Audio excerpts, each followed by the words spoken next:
Presented by Nextel. It's the Dodgers who are 7-2 coming into today, leading the West, taking on the Padres. You can see it on ESPN tomorrow night, starting at 8 Eastern. It all starts with baseball tonight at 7. And right now, let's go to Janine Edwards. Well, Jeff, James Bond, is the trainer of #1 Buddha, who could be the sleeper in this race, or the up-and-comer, shall we say. Took over this Colts training over the winter. He had a 4-month break. What did you learn about him and figure out about him during that time before you ever had a chance to put a saddle on him? Basically, just a little concentration. We put the blinkers on him. He didn't have that previously, and a few other things, but basically just growing up. He just was a little slow to mature, and he's in the right direction now.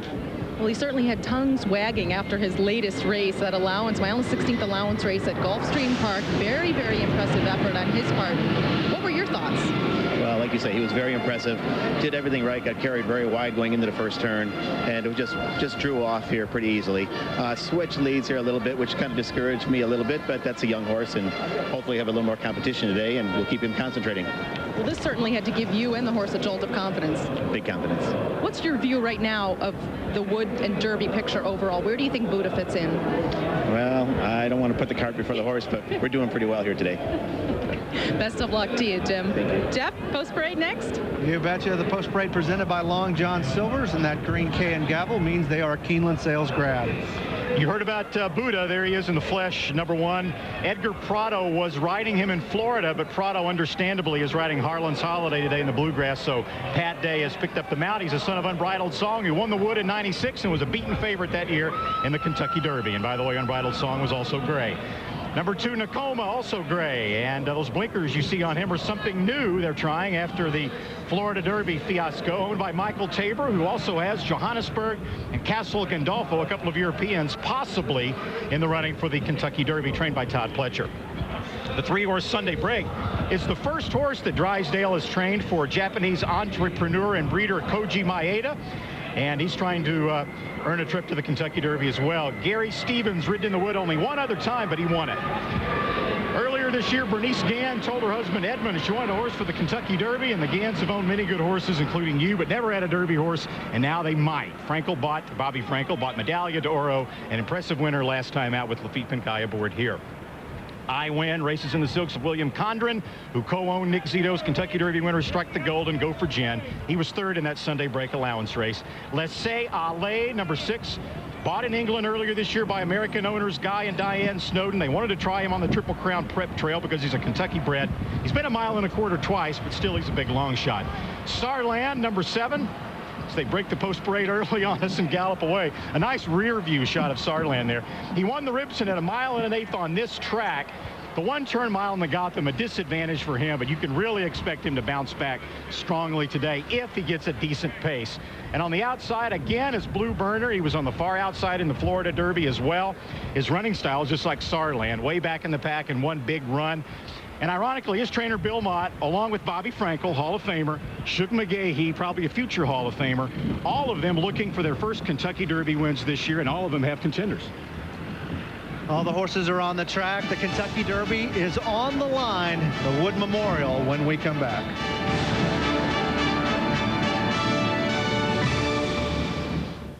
Who are the 5 greatest cricketers of all time?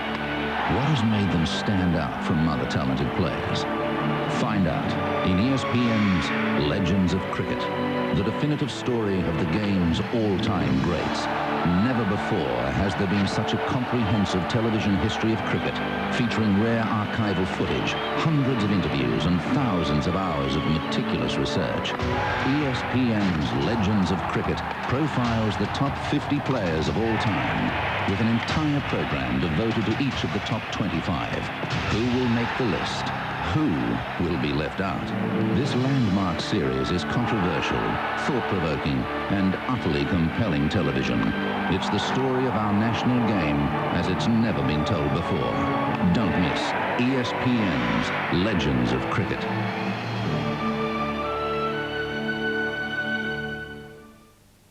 It's an event second only to the America's Cup. It's boat against boat in a non-stop one-lap, no-rules dash around the planet. It's Swedish Match Grand Prix Sailing on ESPN.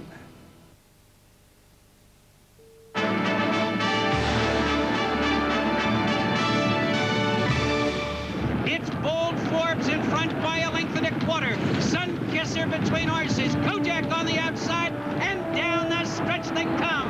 Bold Forbes in command by 2. Kojak on the outside. Sunkisser along the rail. On the sly, rallies up boldly. They're in the final furlong. Bold Forbes has the lead by 4. Sunkisser on the inside and on the sly. Past the 16th pole. Bold Forbes going easily. And what a spring for Bold Forbes in 1976. He won the Bayshore, the Wood, and the Kentucky Derby.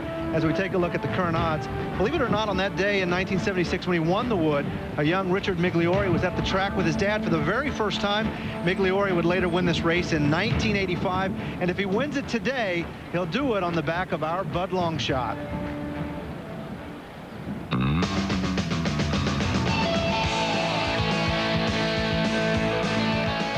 I think facing older horses this time of the year in England is very difficult. Obviously, they get their weight for age, but it is very difficult to beat an older horse this time of the year. I think the fact that he's been a mile and a quarter twice, not just once, twice this year, and he's run so competitively with older horses, makes him the wild card. I mean, then I think he'll perform well. Today's Budweiser long shot is Lazy Alley Not. I can't say it. Lazy Zaldier. I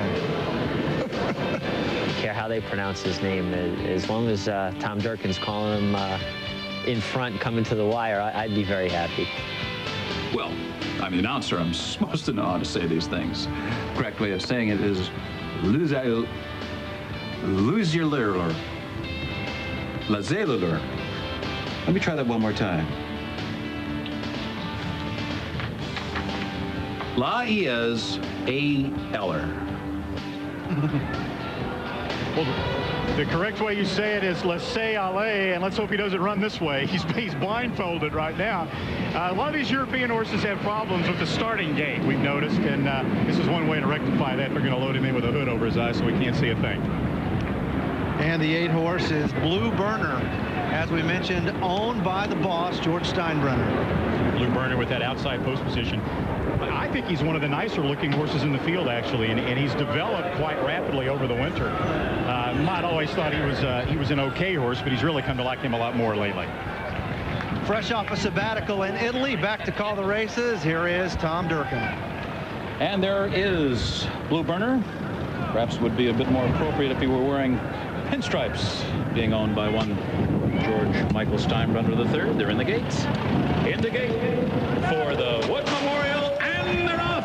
And Blue Burner breaks sharply, but there goes Medaglia d'Oro, and Pinkai is trying to get him to the lead early. But Nakoma is there, and Buddha down inside, and Pate sends Buddha on through very tight into the first turn. The quickest of them all is Medaglia d'Oro. Buddha down inside second. Sunday Break on the outside third. Nakoma in between those two is now fourth. Laissez Aller is fifth. I Win sixth toward the inside. Blue Burner was 3 wide round the first turn. He's seventh. And Sarland, John Velasquez, is allowing him to settle at the back of the pack today. The opening quarter, 23 4/5 seconds. Moving up the backstretch. Medaglia d'Oro in front, but Buddha's right there to keep him company all the way. Medaglia d'Oro and Buddha going at it head-to-head. Now they're picking up the tempo. Sunday Break just in behind them, a tracking third through a half in 46 4/5 seconds. Nakoma's fourth. I Win fifth. Blue Burner sixth on the outside. He's now about 6 or 7 lengths from the lead, and they're followed by Sarland. Laissez Aller has been pulled up. The field moving around the far turn. It's still Medaglia d'Oro in a tussle here with Buddha. Sunday Break and Gary Stevens loom in third. Blue Burner is 5.5 lengths behind in fourth. And from the back of the pack, Sarland is lengthening his stride. He's in an all-out drive as the field turns for home in the Wood Memorial. Here comes Sunday Break on the outside. Buddha digs down at the rail. Medaglia d'Oro fights on. Sarland gains ground. Blue Burner fifth. A furlong to go. Buddha, Medaglia d'Oro, and Sunday Break. Buddha tough as nails. Medaglia d'Oro and Lafitte Pinkai. They're surging on the outside. Sunday Break down to the wire. It's going to be tight. Medaglia d'Oro and Buddha. Buddha won. Buddha won it by a nose over Medaglia d'Oro and Sunday Break. Sarland finished fourth. The final time for a thrilling Wood Memorial was 1:48 3. Man, what a great race. We saw Buddha on Florida Derby Day dominate an allowance and take it almost wire to wire right here. You don't see any better race than that. From the 3/8 pole to the wire, Buddha on the inside, Medaglia d'Oro in between, Sunday break, fanned out 3 wide. He was right there too. Tooth and nail all the way down the wire. The last quarter of a mile, they were all right there with a chance to win. You could have said before the race that Buddha and Medaglia d'Oro basically were inexperienced, kind of unseasoned, maybe not tested that much. Well, I tell you what, they're tested now. They tested each other eye to eye all the way down the lane. And Buddha, what guts he showed. I thought Pinkai was going to get him, but Pat Day gets Buddha's head up on the wire to win a close one. A very professional performance from Buddha and Medaglia d'Oro. And as you can see it right there, Buddha and Pat Day have claimed the $750,000 Grade 1 Wood Memorial. We have a new player in the Kentucky Derby picture. More from the Wood Memorial when we come back.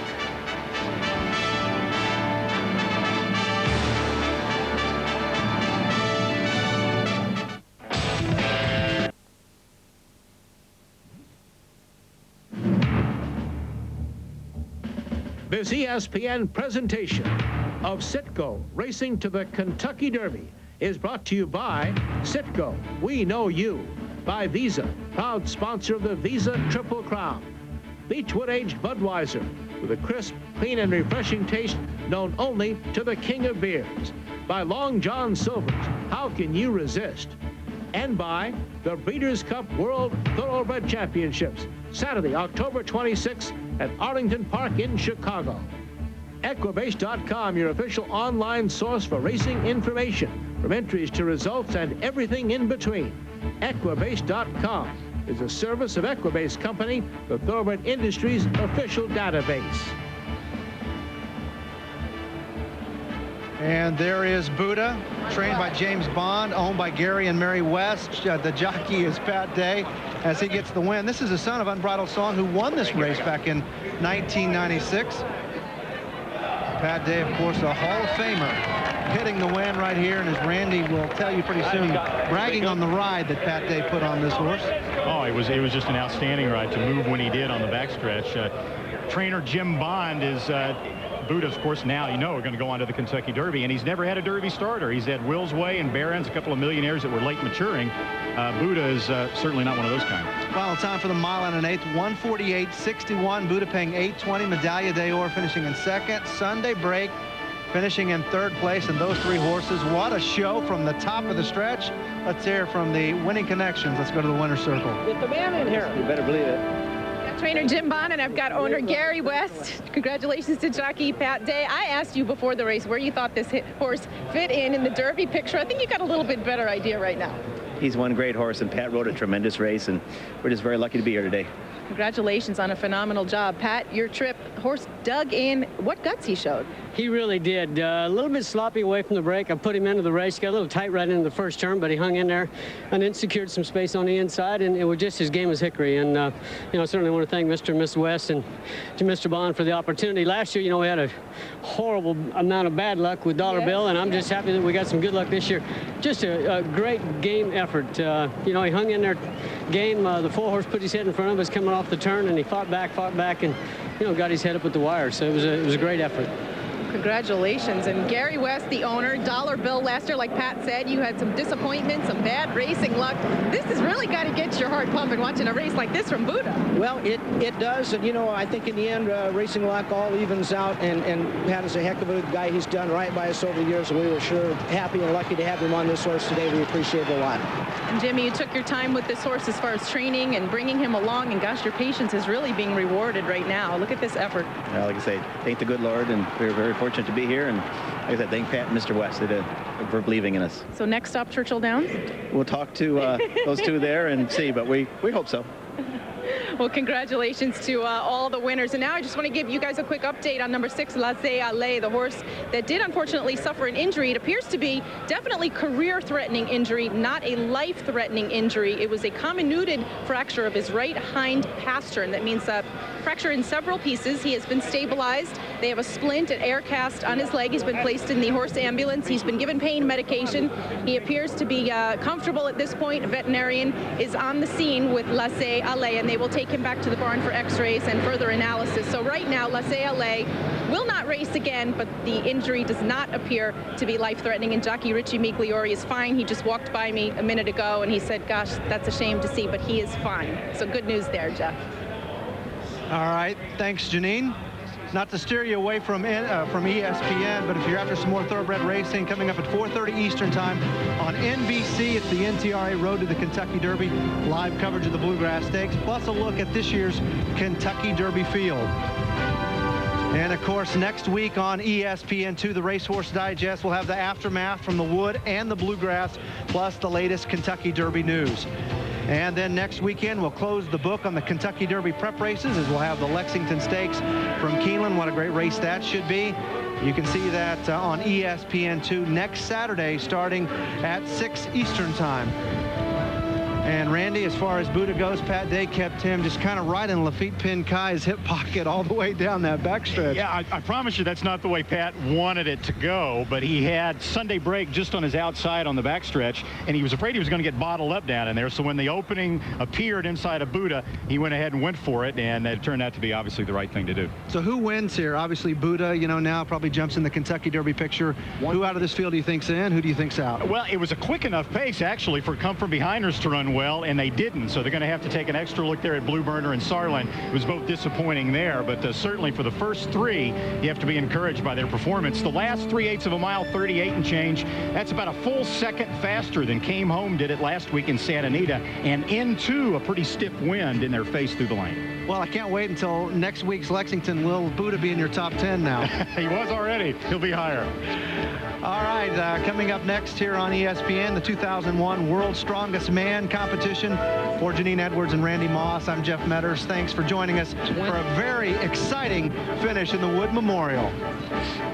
This has been a presentation of ESPN, the worldwide leader in sports. For more, log on to ESPN.com. 10, 9, 8, 7, 6, 5.